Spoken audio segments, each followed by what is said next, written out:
welcome to my channel. So in this video we are going to talk about the two specific projects that you need to showcase in your portfolio that can highly be visible to your recruiters or hiring manager. So let's get started. First and foremost project that a lot of organization work commonly is that customer churn analysis or customer churn prediction model. The whole ideology is to identify why customers churn and what can they do about it. So what is customer churn? For anybody who's new watching this channel, customer churn is nothing but customer attrition. Customer attrition is called loss of customers or subscribers for any reason at all. So this is basically what is called customer churn. In a practical way, if you take an example, there is Amazon. So Amazon has its prime subscribers as so what Amazon as a company will always try to analyze is sometimes customers do leave, and why are customers leaving, why are customers unsubscribing. So if at all they find a reason, they can try to work on it. The another thing is customer churn comes in different forms. The four forms are, first thing is obviously the subscription, people subscribing or customer subscribe and unsubscribing an option is one form of customer churn. Second one is moving to a competitor. So moving to a competitor, it is obvious, you understand that a lot of companies have competitors like Amazon, Flipkart, they're all e-commerce site, right? So once you unsubscribe Amazon and move to Flipkart, that is also one kind of a churn.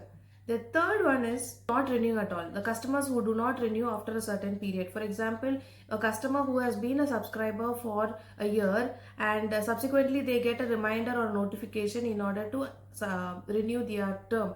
So once they do not renew their term, they eventually leave the subscription base. So that's another form of customer churn. And the final form is closing the account. So some customers do not like may not like the services being provided, or might be because the cost is too high. Maybe a lot of reasons can come into play. They basically close the accounts or close the membership. So that's the fourth form of customer churn. Why do organizations closely watch this particular metric, customer churn? Is because churn leads to increase in customer acquisition cost. Acquisition cost is nothing but the cost that is put into sales and marketing in order to acquire the customers. And acquiring the customers is expensive. So they always try to study to retain the customer base and understand if at all there are customers leaving, and they want to understand why the customers leave and take certain decision appropriately and fix the issue. So this is why customer churn is very important for an organization. So that's the whole idea about why customer churn is important. If you want to look into further on the walkthrough, project walkthrough, I have already given a project walkthrough on how to create a portfolio project on the topic of customer churn analysis and prediction model. So you can find it here, the link for the video where I'm giving the project walkthrough. The next portfolio project that I would like to mention here is time series forecasting or other demand forecasting or forecasting at all. This is another problem that companies always try to solve, is to understand or is to forecast the demand and supply or what's happening in an organization, and to understand how the organization basically performs, right? So what is time series forecasting? It is a specific way of analyzing sequence of data points collected in an interval of time. So also make sure that in this project the data samples are collected according to the interval of time rather than a random sample, just like a previous projects, other projects. Why is time series forecasting important for an organization?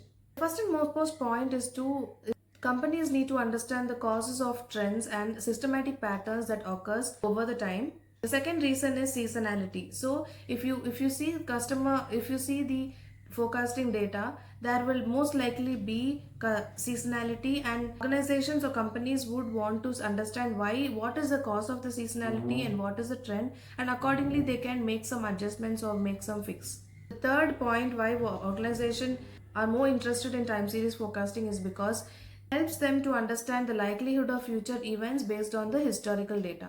So these are the 3 points why organizations likely are interested in forecasting projects. Having this project in hand will catch the eye of the recruiters and hiring managers. So there are different forms of time series forecasting and in different domains. Some of the domains that I would like to mention here is sales forecasting.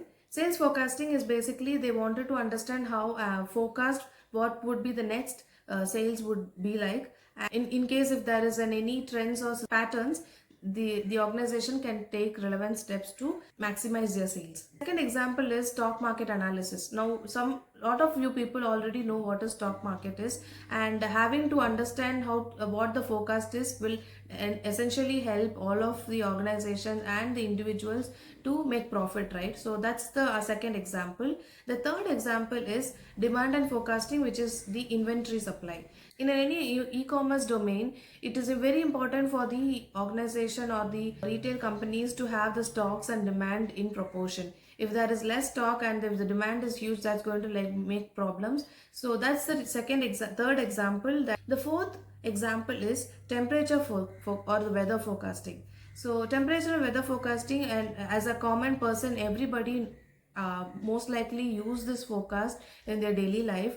Like if you want to see whether tomorrow it's going to rain or it's going to be sunny, or if there is any likely storm or something like that, this is where the organization relevant to weather forecasting would use or employ this time series forecasting to understand what would be the likely forecast. So these are the two projects or the two problems that every company is trying to solve. In my tenure as a data science professional or a consultant, I've seen organization and teams working across this problem and finding out solutions to fix. So having these two projects in your portfolio according to the domains that you like, or it will definitely catch the eye of the recruiters and hiring managers. So if you like this video, please do like, share and subscribe. Until next video, bye.